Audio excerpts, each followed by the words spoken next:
Et on va tenter de comprendre ensemble les enjeux de ce triple scrutin au Nigeria. Et avec nous sur ce plateau, Sédi Kaba, journaliste, spécialiste du Sahel, et Emmanuel Iga, politologue, consultant géopolitique et développement. Je précise que vous êtes franco-nigérien. Bonsoir à tous les deux. Bienvenue Bonsoir. au Journal Afrique. Alors Sédi, 18 candidats, 3 grands favoris. Est-ce que on peut dire que ce scrutin vous paraît serré ou en tout cas qu'il peut y avoir des surprises? Non, à mon avis, c'est une des élections la plus ouverte du Nigeria, la plus incertaine même, on peut dire. Parce que habituellement, au Nigeria, on a une bipolarisation entre APC au pouvoir et le PDP. Et traditionnellement, c'est l'un ou l'autre. Et cette fois-ci, on a un troisième larron, qui est Peter Obi, qui peut jouer le trouble fait. Et au-delà de cette configuration à 3, on a aussi des éléments inédits totalement, puisque comme on sait, Tinubu est le candidat au pouvoir, mais c'est un musulman du Sud.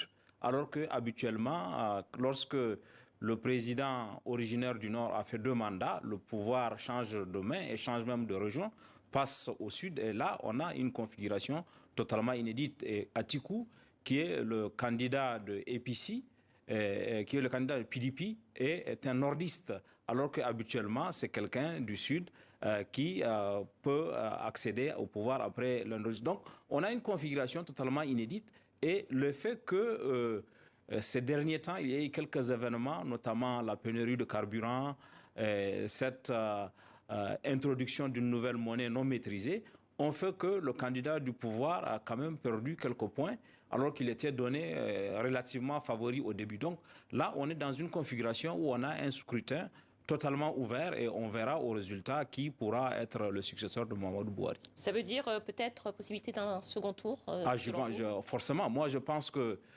sauf si les urnes me donnent tort, je pense que dans la configuration dans laquelle on se trouve aujourd'hui, aucun des 3 candidats, puisqu'il s'agit de 3 candidats qui sont les 2 favoris et un outsider sérieux, aucun des 3, à mon avis, ne peut remporter cette élection au premier tour. Emmanuel Iga, parmi les 3 favoris, Sédic vient de le dire, on compte 2 candidats musulmans, qu'ils soient du nord ou du sud.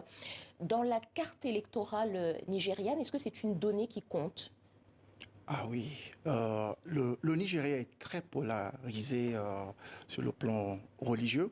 Les 200 millions, plus de 200 millions, 210, 215 millions de Nigérians sont répartis grosso modo avec une petite moitié musulmane, un peu plus que ça, et le reste chrétien et d'autres religions, donc qui sont au sud et les musulmans sont au nord.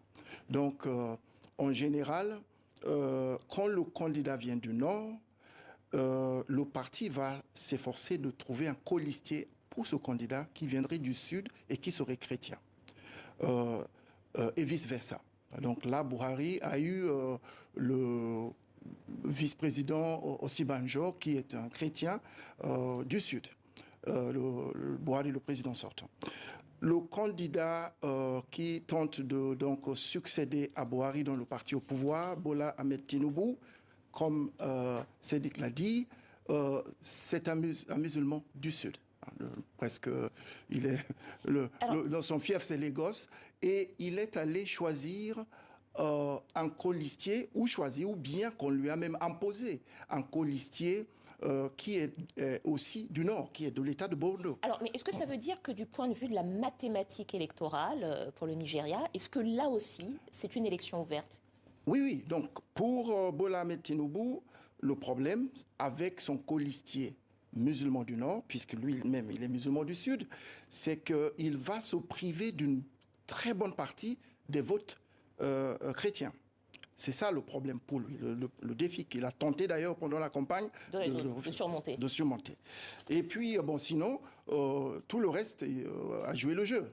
Atiku a pris, qui est musulman du Nord, a pris un colistier dans l'État de Delta du Sud et un chrétien, un gouverneur chrétien de l'État du Delta, et Obi, qui est du Sud-Est, région Ibo, chrétien, catholique et tout, il est allé prendre son colistier de l'État de Kaduna du Nord, Donc musulmans. Ça veut dire que, comme disait Sédic, en fait, la dualité qu'on observait traditionnellement dans cette élection, elle est un petit peu amoindrie. Peut-être très rapidement, Emmanuel Iga, il faut aussi parler des législatives, des sénatoriales. En quelques mots, est-ce que ça présente un enjeu colossal ?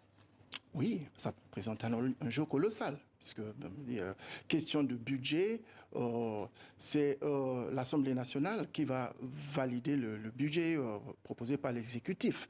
Le président Buhari, qui a beaucoup emprunté de l'argent, à chaque fois, devait aller à l'Assemblée pour obtenir l'aval de l'Assemblée.